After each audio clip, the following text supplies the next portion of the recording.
The third chapter of Paul's first epistle to the Corinthians, beginning at the 16th verse in the third chapter of Paul's first epistle to the Corinthians.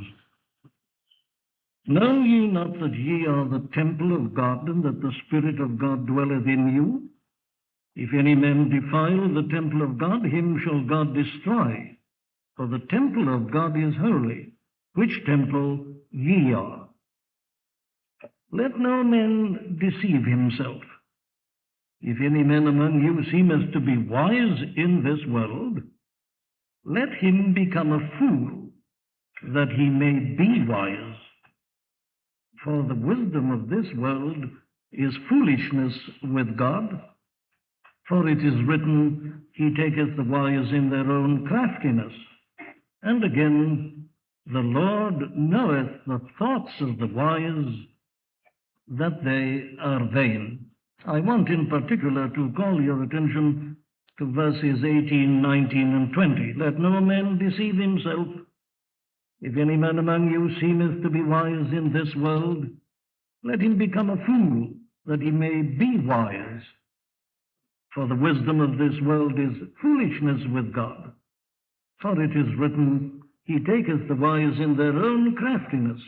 And again, the Lord knoweth the thoughts of the wise, that they are vain. Now, last night we were considering together the great statement found in verse 11, where the apostle says, Other foundation can no man lay than that is laid, which is Jesus Christ. And we tried to show something of what is possible for us all if we believe on the Lord Jesus Christ. We saw that of God He has made unto us wisdom and righteousness and sanctification and redemption. We took a glimpse at the great and the glorious salvation that is taught in the New Testament. Now, this is still the gospel, and as we were emphasizing last night, there is no other. It is the only gospel. It is the only thing that can do anything for us in this life and in this world. And that immediately raises a question in our minds. Why is it then that everybody doesn't believe in it? I feel at the present time there are three questions that surely should be agitating the mind of every thinking, thoughtful person. And the first is just this. Why is it that the modern men who has been so astounding in so many respects in this present century, I refer especially to the realm of science. Man has conquered the force of gravity. He's able to send men up into outer space. He can harness the oceans and all the various things with which we are familiar. Now, here's the first question. Why is it that men who display such astounding ability in so many respects is such a miserable and a tragic failure in the whole question of life and of living? Why is that? What's the cause of this extraordinary phenomenon that men with all his genius and brilliance should fail in the most important thing of all? Or I can put that question in a second form. And the second form is this. Why is it that the modern man who face to face with his problems and his difficulties is prepared to listen to almost anybody that offers him a solution, whether as regards his physical health or his general health and well-being? Man is ready to listen to anybody who speaks almost with confidence. Why is it that man in his terrible need at the present time refuses to consider this one and only solution to his problems? Why is that? I suggest it's a problem that should really cause us all to think. Or let me put it in its third form. Modern man is characterized above everything else perhaps by his obvious hero worship. It's one of the great characteristics of the age. Well, the question I ask is this.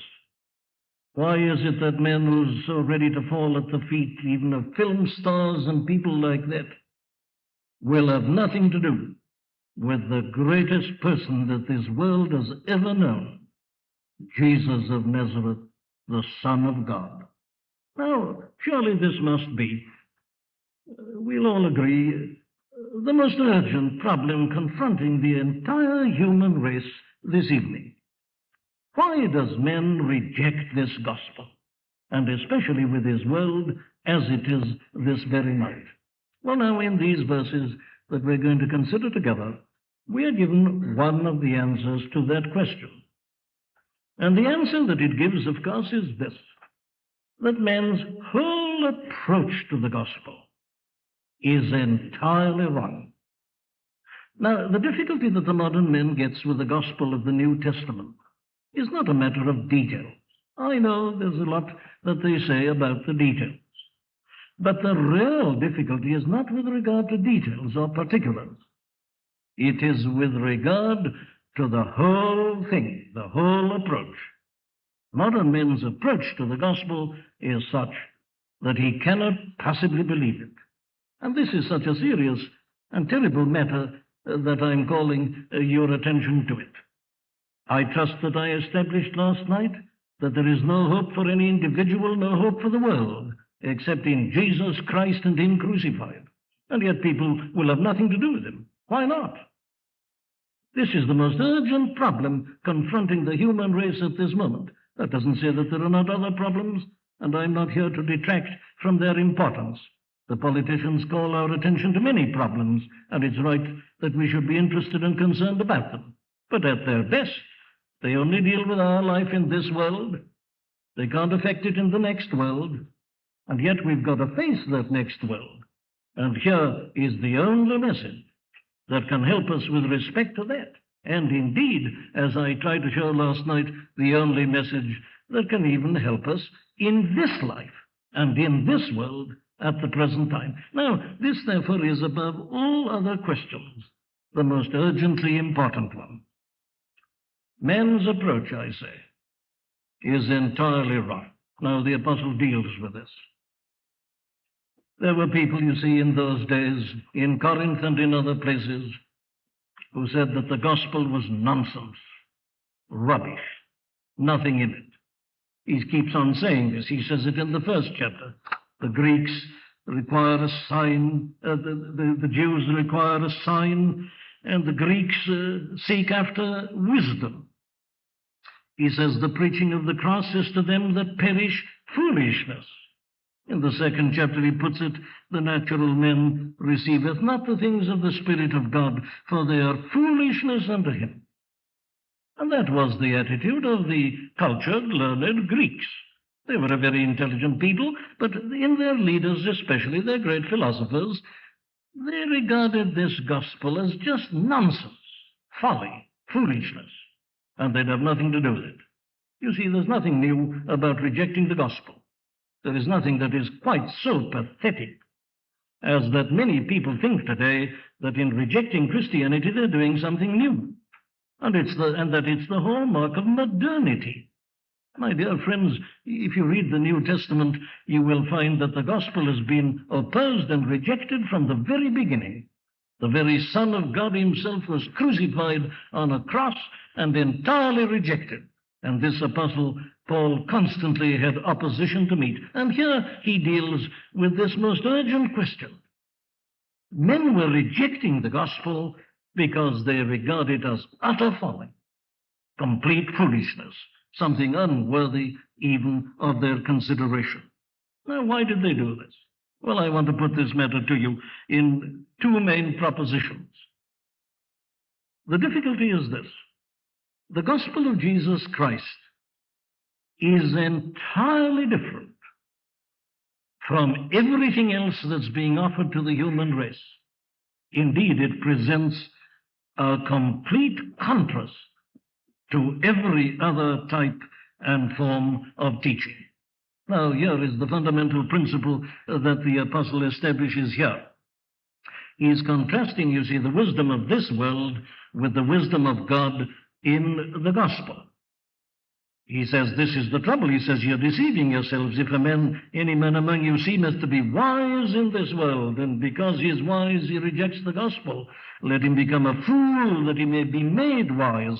For the wisdom of this world is foolishness with God. You see, there is a complete contrast between the message of the gospel and the wisdom of men in this world. What is this contrast? Well, let me indicate its main elements to you as briefly as I can. Let's start with man's wisdom. Let's start with the way in which the intelligent man of the world approaches the whole problem of life and living. What are its characteristics? Well, I think you'll agree with me that they're these. He always starts with man himself. His whole thinking is circumscribed by man. He rules out the supernatural, the divine. That's just ruled out. Indeed, today they're telling us increasingly that it is even insulting to ask the modern educated scientific men to believe in any category such as the supernatural or even of God at all. It's what's called humanism. Man is the beginning and the end and the center of everything. That's the first characteristic. You start immediately with man and men's condition. And then, of course, this view goes on to say that man, while he has problems and troubles, and is indeed in grievous trouble at the present time, that man nevertheless is essentially good in and of himself. Now, this is a part of the whole modern outlook, part of the reason then why men and women have no use for this gospel and reject it. They say man is essentially good.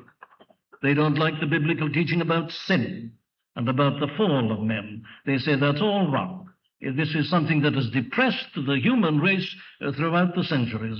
It's been the kind of dope or opium of the people. It's made people depressed and have a false view of themselves.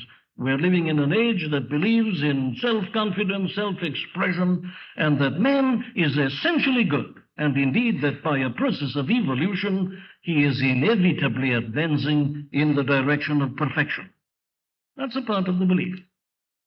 And another part of it, of course, is to say that man's problem is mainly intellectual. They don't like this talk about the moral. It's the intellect. Man's great need, we are told, is knowledge. It is education. It is information. You're familiar with all this, I'm sure, as we are in Great Britain. We are being told constantly that the way to solve the great problem of modern immorality is to give children teaching concerning sex in the schools. It's all due to ignorance, you see. There's nothing really wrong, only that it's sheer ignorance, and if people are only given the information, they will stop doing these things. The problem is an intellectual problem. And then they go on to say that man has it in him to respond to this good and exalted teaching, and that as the result of so doing, he will apply it and he will lift himself out of his problems and difficulties and begin to live the kind of life that he should live. So, you see, it comes to this. What man needs is a bit of help, a bit of advice, a bit of encouragement, a bit of exhortation. Now, this I could quote to you many authors who've taught this thing, some of the great humanists, the great classical humanists, people like the late H.G. Wells or Professor Gilbert Murray at Oxford. They were constantly saying this. All men needed was to rub his mind against the great minds of the centuries, the great philosophers, the great teachers, the great thinkers, and the great scientists. Very well, that is what man needs. So that all man has got to do is to set out in this great quest, this great search for truth, for knowledge, which will lead to deliverance. And here I come to what is of the very essence of this modern attitude. I can put it to you quite simply. The modern man is very proud of science. We're living in a scientific age, and modern man is very fond of boasting about this. He pities our forefathers. But we have arrived, and we've got this tremendous knowledge. And the whole outlook and the mentality of the modern man is this scientific outlook. And this is the thing by which he lives. Now, I want to try to show you that it is because he is governed by this scientific outlook. Even the ordinary man who's never been trained in science, he hears lectures on the television or in academies, and he's a great believer in this. He believes that science is the key to the solution of our problems, if only we can get this knowledge. So his whole outlook is governed by this scientific approach. What is this scientific approach? Well, I needn't waste any time in describing it to you. You're perfectly familiar with it, every one of you. The scientific approach, of course, is the approach of investigation and experimentation. This is how science works. A man observes certain facts in nature or somewhere else, and then he gathers his material together. He then examines it and he sees that there are certain laws visible here. So he discovers what he calls the laws of nature. One thing always leads to another. Very well, he's got this information. He sees that there is system, there is order. But then he doesn't stop at that. He begins to think. He says to himself, if this always leads to that and that always leads to that, well, that in turn must lead to something else. Now, that is how all these great discoveries have come. That's how radio was discovered. That's how electricity was discovered. That is how all our great scientific discoveries have come into being.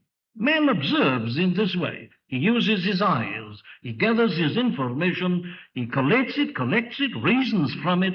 Then he begins to put up a theory, a supposition. He says, surely that must happen. Then the next step, of course, is to try out his theory. This is experimentation. Now, this is the whole method of scientific research. Take, for instance, the sending of people up into the outer space. You remember how that first Sputnik was sent up by the Russians about 10 years ago. How did they achieve it? Well, it was just a process of reasoning like this. A man had sent up a rocket, and he found that a rocket went up to a certain point.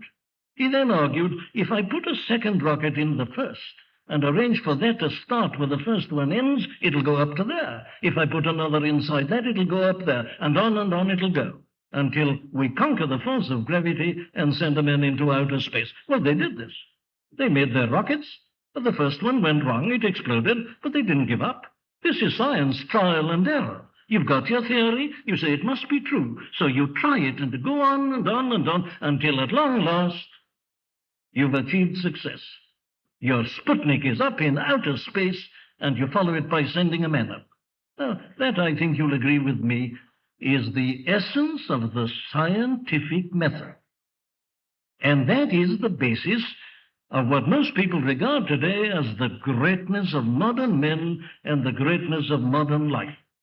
Following this scientific method, we've made our great and momentous achievements. You see what it's based on? It is based upon belief in man's ability, man's understanding, man's essential goodness, man's capacity and power, man's ability. It's all based on that. And as the result of applying this and experimenting, you arrive at your great and your tremendous results. Now, I'm here to suggest to you tonight that it is because men and women are so wedded to that outlook, so governed by it, so controlled by it, that they reject this gospel. Why? Well, because the gospel is so entirely different. It's a complete contrast. Now, this is the great tragedy of the modern world to me, that people will come to the Bible with this scientific outlook and approach. And, of course, as the result of so doing, this appears to them to be utterly ridiculous, quite monstrous, even an insult to the modern man. Why? Well, because it is, as I say, a complete contrast. In what respects? Well, the first respect is this. Here is a message that doesn't start with man. It always starts with God. That's the great difference. The Bible, you remember the first verse in the Bible, in the beginning. God. You see, the modern man never does that. He starts with men as he is today. He doesn't ask the question, why is man as he is? What is man? What's the world in which he lives? Where's it come from? What's its origin? No. He just starts with man. Humanism. Man's the beginning and the end. Not so with the Bible. In the beginning, God. The Bible is a great record of the activity of Almighty God. And man is humbled and put into his place. Of course, he doesn't like that. You see, he's confronted by a position which is a complete reversal of everything that he not only believes, but of everything that he rejoices in, everything of which he boasts. Man, modern man, come of age, man standing firmly on his feet. What's impossible to man? Nothing. But here is a book that starts with God, turns away from men, as it were, for a moment, and says, if you want to understand life, you don't start with yourself, you start with God.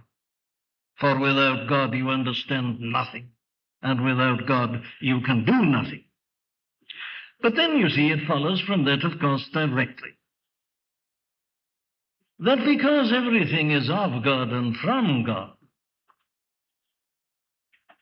that the whole principle of getting to understand life and to be delivered from its problems is the exact opposite of the scientific method of research, of trial and error, and men's endeavor and men's confidence, until at last you arrive at a knowledge of the truth. In other words, over against this human confidence in men's reason and logic and ability and understanding, the Bible asserts this tremendous category of revelation. And that means just this, that all that is of value to us is something that is given to us, not something that we arrive at as the result of our seeking and searching, but something that is shown us, something that is manifested unto us. Now, I'm so concerned about this that I'm going to make no apology at all for taking you through the 16 verses of the 2nd chapter of this great epistle. For what the apostle is doing here in the verses that we are looking at tonight in the 3rd chapter is just summing up, as it were, or reminding them of what he's told them in the 2nd chapter. Listen to it. Now watch the contrast in every single verse. And I, brethren, he says, when I came to you, he's talking about these Corinthians. They were Greeks, remember, and though the majority of them were poor people, there was the university in Corinth, as there was in other cities in Greece, and they were all more or less governed by this wonderful outlook that characterized the life of the Greeks. But listen, I, brethren, when I came to you, came not with excellency of speech nor of wisdom. That's what they liked. They were famous for it. Their academies, their porches, the great teachers, and they were wonderful orators. They were rhetoricians, and they spoke and they argued and debated, and the Greeks enjoyed it. It was one of their favorite pastimes. He says, I didn't come with excellency of speech or of wisdom. What? Declaring unto you the testimony of God. He said, when I came to you, I didn't come to join in the debate. I didn't come to join the research team to search for truth. No, I came to declare to you the testimony of God, the attested truth of God. And then look at the 2nd verse. He says, I determined not to know anything among you save Jesus Christ and him crucified. Now, he says that, remember, to people who were searching out for knowledge. That was their great interest. I mentioned that last night in passing. They were always seeking for this knowledge, interested in 1,001 subjects. They hadn't got printing presses in those days. If they'd had, they would have been buying encyclopedias exactly as the modern man does, wanting to know about everything. Paul says, I determined not to know anything among you, save Jesus Christ and him crucified. And I was with you in weakness and in fear and in much trembling. Not much self-confidence about that, is there? I remember a foolish man once preaching on those words and saying how ridiculous all this is. Can you imagine a man, he says, applying for a job, going up to the chief of the business in weakness, fear, and much trembling? How ridiculous. But here it is, he says, this is Christianity that has always depressed the human race. And my speech and my preaching was not with enticing words of man's wisdom. It wasn't men's wisdom, says Paul. What was it? Oh, in demonstration of the Spirit and of power. You see, it's something quite different. That your faith should not stand in the wisdom of men, but in the power of God. You see the contrast all along. It's not human wisdom, he says. This is entirely different. And if you don't realize that, of course, you're bound to get into trouble over all the details. But on he goes. Howbeit, he says, we do speak wisdom among them that are perfect. Ah, says somebody. He's contradicting himself now. Having said that he doesn't speak wisdom, he now says that he is speaking wisdom. But listen, yet not the wisdom of this world, nor of the princes of this world that come to naught. But we speak the wisdom of God in a mystery, even the hidden wisdom which God ordained before the world unto our glory, which none of the princes of this world knew. For had they known it, they would not have crucified the Lord of glory. What a tremendous statement. He means by princes of the world, not only princes belonging to royal families. He means the great men, the outstanding leaders in every department of life. And he says, when the Son of God came into this world, the princes, the leaders, they didn't recognize him. They said, who is this fellow? And they crucified him. Now these men, these princes, they can recognize a great scientist, a great philosopher, a great musician, a great anything. But when the Son of God stood before them, they couldn't recognize him. They didn't realize who he was. Well, this is entirely different. But as it is written, he says, eye hath not seen nor ear heard, neither hath entered into the heart of men the things which God hath prepared for them that love him. I always feel that that verse seems to have been written especially for the modern scientific men. Notice the terms. I have not seen. What's the essence of the scientific method? Well, I told you that it always starts with observation, using your eyes. I remember when I was a medical student, how this was always drummed into us. The teachers used to say to us, now don't rush at the patient and start examining. Look at the patient first. Observation. It's the first rule in science. You look, you observe. You observe spring, summer, autumn, winter. You use your eyes. You see the flowers growing, the animals developing. Observation. The eye, the human eye. What a wonderful thing it is. You know, in England we've got a great telescope at Jodrell Bank. I believe it's the most powerful in the world. It can see further into outer space than any other single telescope, and we are tremendously proud of it. You can see so far with it. It's no use here, says the Apostle Paul. Eye hath not seen. You can multiply your telescopes. They'll never get there. The thing is beyond. Eye hath not seen, nor ear heard. You listen. The scientist listens. He gathers his knowledge and information by listening. It's no use here, says Paul, ear hath not heard.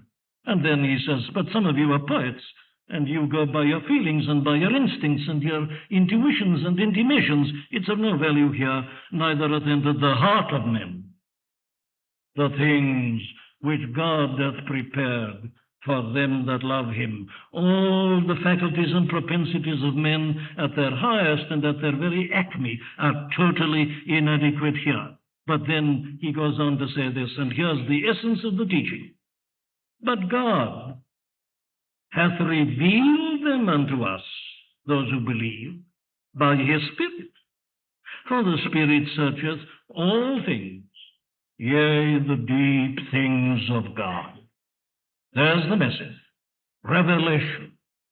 God revealing to men the things that his eyes, his ears, his heart, and all his powers can never arrive at. It's given. But then he goes on, for what man, he says, knoweth the things of a man, save the spirit of men which is in him. Even so the things of God knoweth no man, but the Spirit of God. What does that mean? Well, let me put it in modern language. He says, how does a man know a man? The answer is because they've got the same spirit in them. A dog can't know a man as a man knows a man. A dog may be very intelligent, but still he's only a dog. He's got a different spirit. There are realms, there are gradations. And so he says, in exactly the same way, the things of God knoweth no man at his best and highest, but only the Spirit of God. Then, for us to be perfectly clear, in verse 12, he says, now we have received, watch the negative, not the spirit of the world, but the Spirit which is of or from God, in order that we might know the things that are freely given to us of or by God. Could any contrast be greater? The whole of the scientific outlook of modern men is seeking, searching, struggling, trying, error, going on, and at last arriving as the result of your own efforts. But here we have received things which are given to us and given freely. We just hold out our hands and do no more. Which things, he says, also we speak, not in the words which man's wisdom teacheth, but which the Holy Ghost teacheth, comparing spiritual things with spiritual. Here again is a great word for the modern man. Paul says, you know, these things about which I am speaking, they're not only different in their nature, but because they're so different in their nature, I have to speak about them in a special way and in special language. Otherwise, you can't follow what I'm saying. We all know this, don't we? Take, for instance, the scientists. They've got their own jargon, their own terminology. You may sometimes see a program on the television set and a man writes a formula or a number of formulae, and they mean absolutely nothing at all to you. Why not? Because you're not a trained scientist. But the scientist understands. The science has its own language, its own categories and terminology. Poetry is entirely different. Poetry, again, has its own approach, its own method. And what the apostle is saying is this: every branch of learning and of knowledge has its own appropriate language. He says it's exactly the same with this. You can't speak of this in the way you speak of other things, because it is different. The language must be appropriate. We speak these things in spiritual terms, not in worldly terms. Let me illustrate it by putting it like this. Imagine a man who's a poet going into a scientific laboratory. It's all nonsense to him. He doesn't understand anything at all. And very often the scientist feels that the poet is just a fool, who's just playing with words and saying nothing. Or what would you imagine, what would you think of a young man, a scientist, who falls in love with a young lady and sends her a letter of proposal in scientific formula? Well, you're quite right. The thing is ridiculous. It is laughable. When you're expressing your love, the language must be appropriate. The apostle says it's exactly the same in this spiritual realm. We speak these things not in the words which man's wisdom teacheth, but which the Holy Ghost teacheth. But here is the ultimate statement. But the natural man. Now, the natural man is every one of us as we're born by nature. Man without the Spirit of God, man left to himself. The natural man receiveth not the things of the Spirit of God. There's no need to prove that, is there? The modern man is proving it for us. He ridicules it all. Why? They're foolishness unto him. He says this is stuff and nonsense. Fancy asking a modern intelligent man in 1967 to listen to some old message like that may have been all right 100 years ago, or 115 nearly, when this Knox Chapel was founded in 1820. But to ask a modern man to believe this, it's nonsense, it's folly. It's foolishness unto him. Neither can he know. Why? Because they are spiritually discerned. It's not surprising that the modern man doesn't believe this gospel. He may be a great scientist, a great philosopher. He says nonsense. Yes, well, we're not surprised, says Paul. He cannot do it because these things are only spiritually discerned. But he that is spiritual, the man who's received the Spirit. He can judge and estimate all these things, yet he himself is judged of no man. The other people don't understand him. They say, what's happened to you? You used to be a nice and a decent fellow, and I could talk to you. But since you've become a Christian, I don't understand you. You're different. You seem to be talking a different language. You're thinking in a different way. Quite right. He's become spiritual. He's got a new understanding. Nobody else can understand him. And so he winds up by saying, who hath known the mind of the Lord, that he may instruct him? And this amazing answer, we have the mind of Christ. We human beings, as we are, believing in him, having his Spirit, we have something of the understanding of the blessed Son of God himself. Now then, there you see I've demonstrated to you that the gospel of Jesus Christ is entirely different from the teachings and the wisdom of men at their very best and at their very highest. It is a complete contrast. But why should it be a complete contrast? Let's consider that as a second point. I accept the question. Somebody may say to me, why should this be an exception to everything else? Why are the things that I do in other realms of no value in this realm, as you're trying to say? Why should this be so essentially different and a complete contrast to anything else? Well, there's no difficulty about answering that question.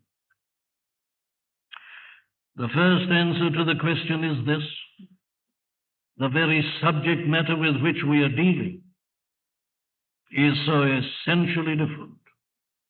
I'm not here to say a word against science. All I'm here to say is that science goes so grievously wrong when it intrudes into this realm. Science is all right as long as it keeps to its own realm. What's the business of science? Well, it's to discover new gadgets. We work less, press buttons. That's all right. That's the realm of science. Speaking, this helps me to speak. Yes, send your man up into outer space. He can discover things. It's all right, but it's all still in the realm of the material.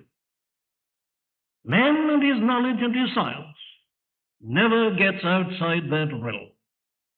And his powers and his abilities are competent within that realm. But that's not the realm that we are interested in here.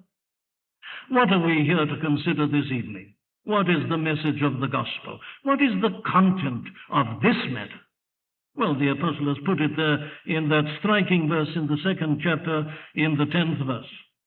But God, he says, hath revealed them unto us by his Spirit.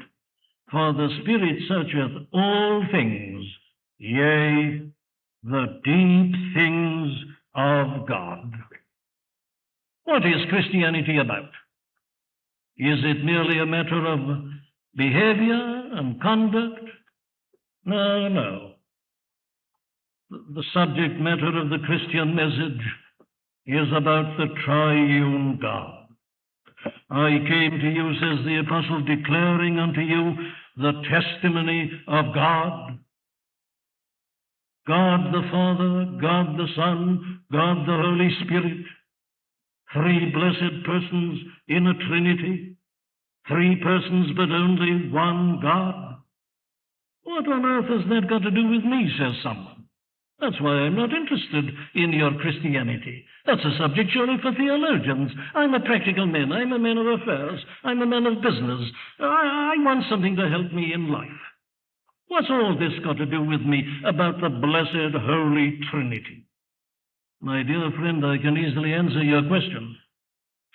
Your world and mine is as it is tonight because men and women are ignorant of the blessed Holy Trinity. I can tell you why your world is as it is. It is because people don't know God. You know, there was a time in Israel which we read of in these words. In those days there was no king in Israel. Every man did that which was right in his own eyes. And how true it is of today. Why is there all this trouble industrially and morally and internationally? The answer is quite simple. Man starts with himself. He makes a god of himself. And we're all gods. And as a god, I demand things, but the other man is also a god, and he demands them, hence the quarreling and the fighting. hence your divorce, hence your separations, hence all the tragedies of life. Man is not subject to God. He has no law. He has no understanding. He is lawless. He is disobedient.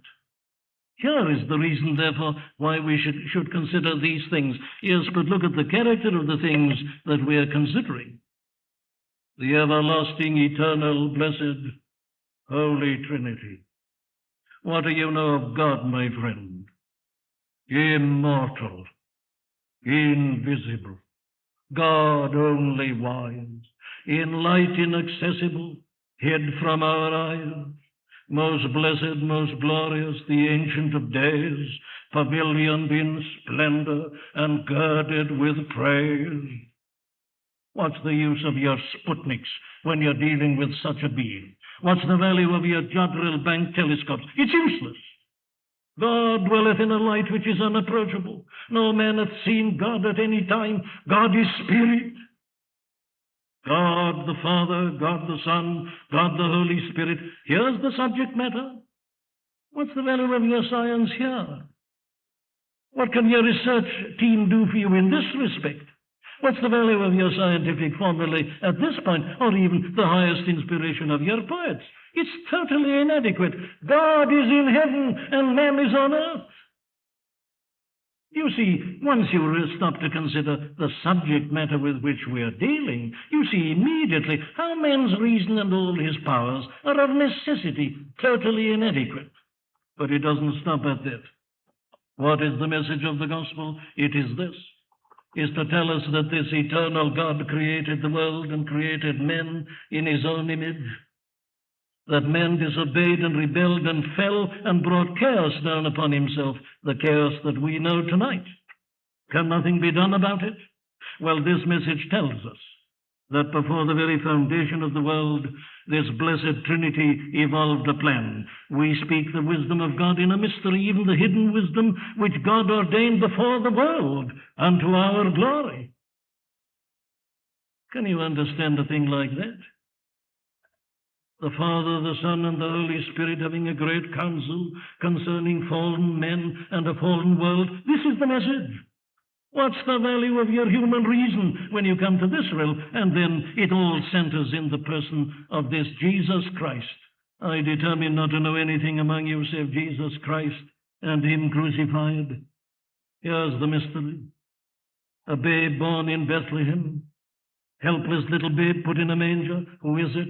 The Son of God.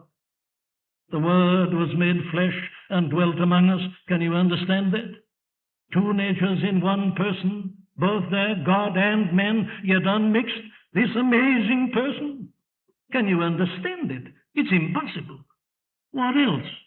The miracles that he worked. Science can't understand miracles. That's why men no longer believe the gospel. But miracles are God acting, the God who normally acts through the laws of nature, acting independent of them. It's miraculous. It's supernatural. And then this extraordinary doctrine of the death of the Son of God for the sins of men, Jesus Christ, and him crucified. No, says the modern man, I can't believe it. I can't accept that. It seems immoral to me that my sins should be punished in another. I don't understand this. Of course you don't. How can you? Isn't man mad that he tries to understand such things? But these are the very terms of this gospel. And then that a man can be born again. That a man can have a new start, a new nature, a new heart, a new life, a new beginning. But it doesn't happen like that in this world, says the modern man. A man is what he makes himself, and if you make a fool of yourself, well, you bear the consequences. But here you're telling me that I can start afresh.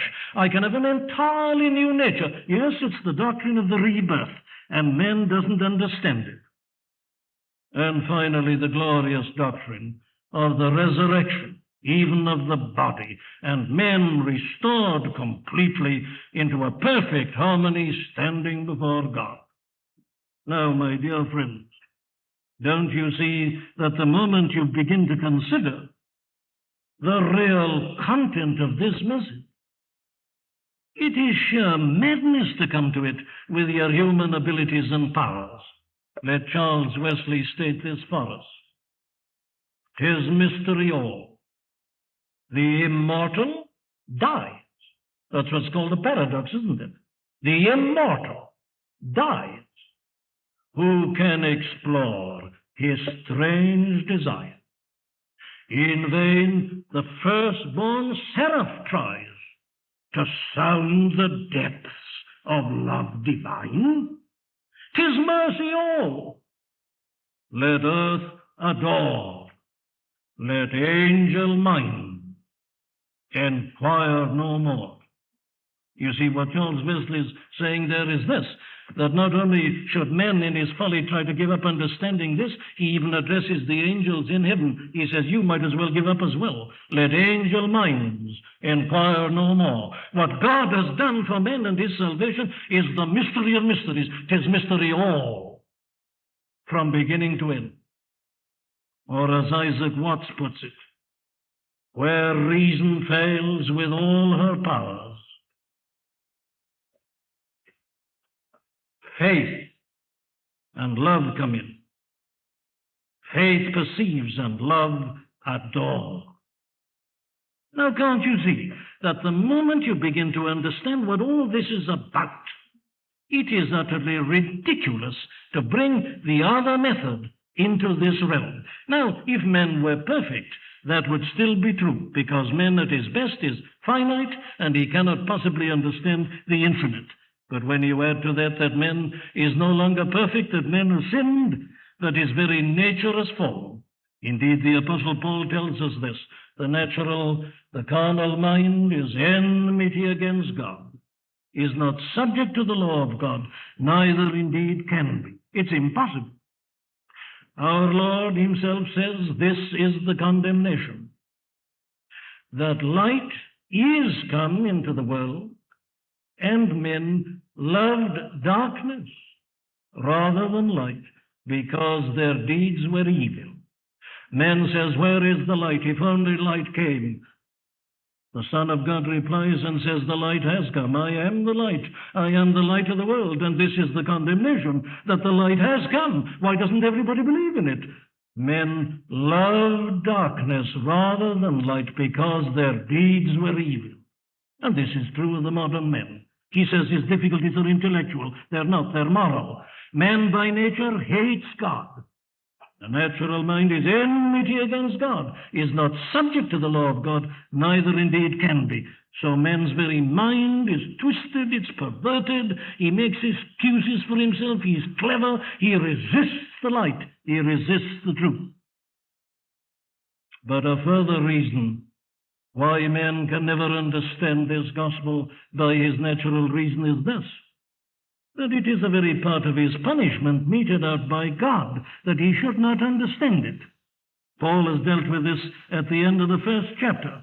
He says, you see your calling, brethren, how that not many wise men after the flesh, not many mighty, not many noble are called, but God hath chosen the foolish things of the world to confound the wise, and God hath chosen the weak things of the world to confound the things which are mighty, and base things of the world and things which are despised hath God chosen, yea, and things which are not, to bring to naught the things that are, that no flesh should glory in his presence. It's a part of man's punishment. Man's ultimate sin is intellectual pride. And God's way of salvation humbles him to the very dust and robs him of all his foolish glory. But the final answer I would like to give you for saying that this is something that is entirely beyond men's understanding is this, and it's a very wonderful thing. It's something for which we ought to thank God. Have you ever considered this? If this were something that the natural men could understand, if man's salvation really does depend upon his reason, his brain, his logic, his understanding, his research, his endeavor, do you see the result? This would be a salvation for only certain VIPs. You know, the vast majority of us are not gifted with great brains.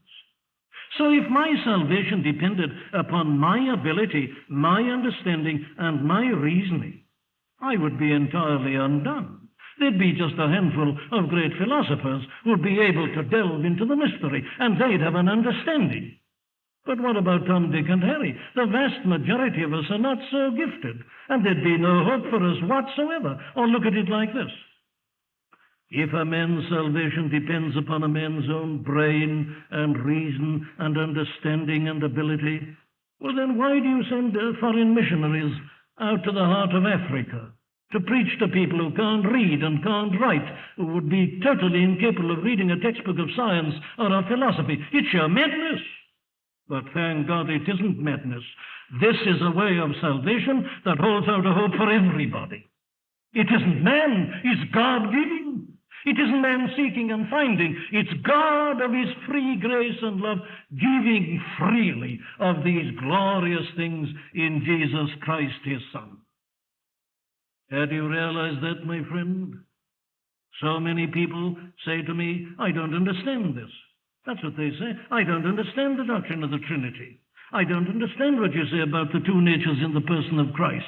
I don't understand this doctrine of the atonement. And if they don't understand, they're not going to believe. Because they're utterly inconsistent. They use electricity, but you still don't understand electricity, you know. You use many other things that you don't understand, but they won't do it here. But my dear friend, can't you see you're denying the very essence of the gospel? We're all human beings and we're all lost. And God reduces us all to the same level, and every one of us has to receive it as a gift from God. It's the only way, and thank God it is, because it holds out a hope for any man. However dull, however stupid, however ignorant, however vile, it doesn't matter. It is the free gift of God's grace. By grace are ye saved, through faith, that not of yourselves. It is the gift of God. We are his workmanship. Well, then, I ask in a closing word, why is it that men reject such an amazing and such an astonishing thing? You know, there's only one answer to that question. It is pride. Nothing else. You, says Paul to some of these Corinthians, are rejecting this gospel because you say it's insulting to your intellect. You say it's foolish. You say it's nonsense. Pride. Man rejects it because of his foolish pride. What a fool man is. I want to repeat the words of the apostle to anybody who may be in that condition here tonight. If any man among you seemeth to be wise in this world, let him become a fool, that he may be made wise. He means this. You say you're a wise man. How are you getting on?